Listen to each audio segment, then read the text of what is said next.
So around like fucking, I think it was like 8 or 10 months ago, some shit. I wanted to become a better persuader, particularly when it comes to arguments, because I had a lot of arguments, like in school. It's like some kids were fucking asking me about Andrew Tate. What do you think, Andrew Tate?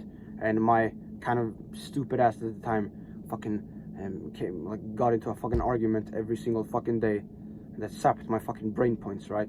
And at home, I used to argue with my fucking parents about stuff that didn't need to be argued about, right? And I wanted to become better at like persuasion. I wanted to get them to understand how I thought and ultimately just win them over, right? And I tried to argue like logically with people. That's what I had done in my whole fucking life, right? And coincidentally, that's why I had so many arguments, and why none of them seemed to resolve, and why none of them seemed to actually end up in a victory for me, right? Because there's no real victory in a logical argument. It's only like Pyrrhic victories. Like, you know, Pyrrhic victories could be, for example, if the United States were to attack Russia with nuclear bombs right now, Russia would respond with nuclear bombs. And even if the United States would ultimately win, they would win at a great cost, which is not worth it, right? And a lot of logical arguments are the same. Even if you win an argument against someone logically, and they kind of half accept your idea as reality, they will still garner a resentment towards you, you know. So like, is it really worth it? They're gonna be resenting you, they're gonna try to snake you behind your back and all that stuff. You're just creating enemies out of nothing, which is not really ideal, right?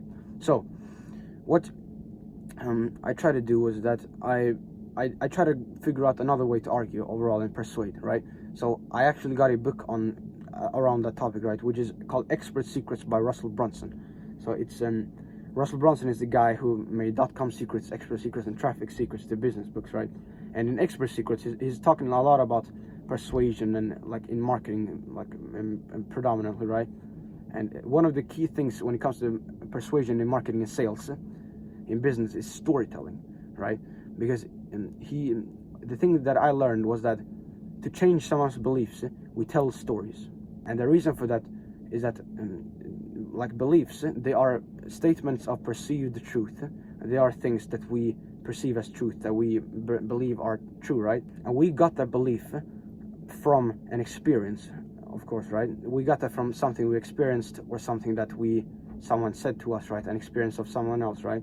And for example, if you touch the stove and you burn yourself, then you're gonna have the belief that if you touch a stove that is heated up, that is gonna hurt, right? That is your perceived reality. That is how you view reality, of course, and that's absolutely not really accurate in that like scenario. But a lot of the times, the stories we have in our mind for the experiences that ultimately shape our beliefs and our truth is actually wrong. And that's what I learned from Russell Brunson. And one of the key things that he is talking about is his framework for telling stories.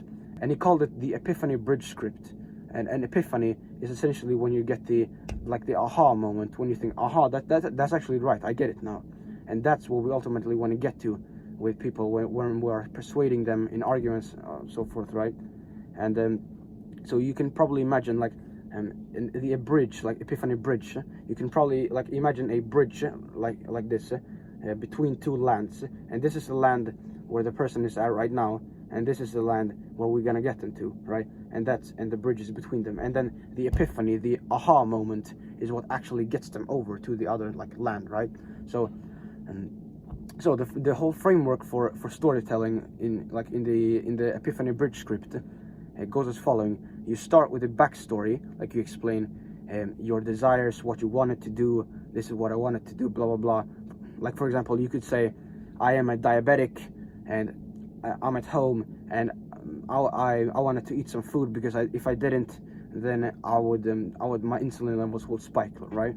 And then we have the journey, and the journey is essentially just what you do. In the journey, the villain is introduced, or the kind of negative side of the whole thing, right? That what could go wrong. For example, for this diabetic person, they could say something in the lines of, if I don't get food, my insulin levels could spike to the point that would I fucking I pass out or some bullshit, right? And right, that's one thing. And then he can tell you that, and then I tried my absolute best to get some food, right? And then we have the new opportunity, which is essentially when you are introducing the new thing, like the new kind of the new land that the other person can choose to accept as reality. So for this person, for example, it could be, I tried to get some food and then I realized that I could order Uber Eats, right? Because I didn't have any in the fridge, right? So something like that. And then we have the kind of framework for the whole, that essentially just what we learned in the framework. So the framework for the diabetic person could be, whenever I need food and there's no food in the house, then I could order Uber Eats, right? And they will come and give me food. And then in the end, there is the achievement and the transformation, which is essentially just what you have accomplished and also who you have become in the process. So for example, for the diabetic person, it could be, I ate my food and now my insulin levels are at healthy levels, right? So, and then the transformation could be, so the transformation is just like what happens internally, and the achievement is what happens externally. So transformation is who you become, and the achievement is what have you accomplished, right?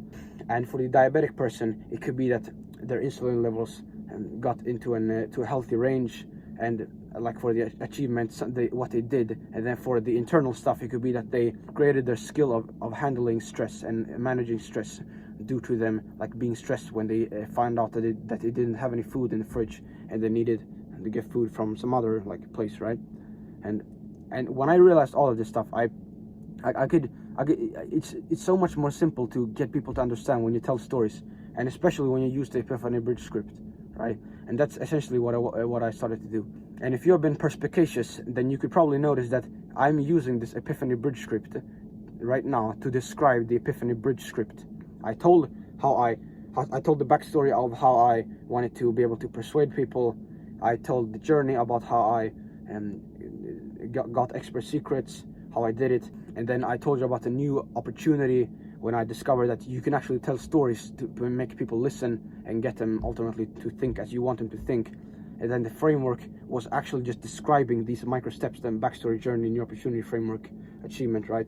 And then the achievement was that I was able to persuade people much better. So you can see the effect in it in action in this video, right? And it's essentially what I used was a meta concept, right? So it's essentially what Alex Hormozi did as well. So Alex Hormozi, when he launched his book, called $100 Million Leads, in the book he talked about how to generate leads and get advertise and market and get customers through 8 different ways, from warm outreach, cold outreach, content and ads, and from employees, affiliates, agencies, and referrals, right? And he used all of those 8 methods to advertise the book itself. So the book became, fuck man, I can't even speak today, but who cares, right? So the book became proof that the concept in the book actually works, because it is a meta concept, which is what I tried to do in this video, right? So that's basically it, man. I would highly encourage you to order Expert Secrets from Russell Brunson as soon as possible. It's an absolutely phenomenal book, man. And also his other books like .com Secrets, Traffic Secrets as well, bro. Yeah, man, that's it.